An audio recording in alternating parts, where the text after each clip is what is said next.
Having flat nipples doesn't necessarily mean that breastfeeding or chest feeding is going to be more difficult because children breastfeed and chest feed.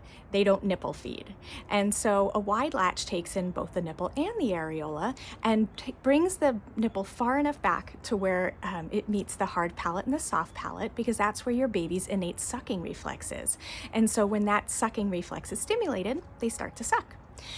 Infants that have high palates or tongue ties sometimes have more challenges when their parents have flatter nipples, and that's because it's a little bit more challenging to get that sucking reflex to start getting stimulated if the nipple doesn't evert. So there are a few tips that you can try when latching to get your nipple to evert. So one of those would be to just do a little bit of stimulation or even some cold compresses.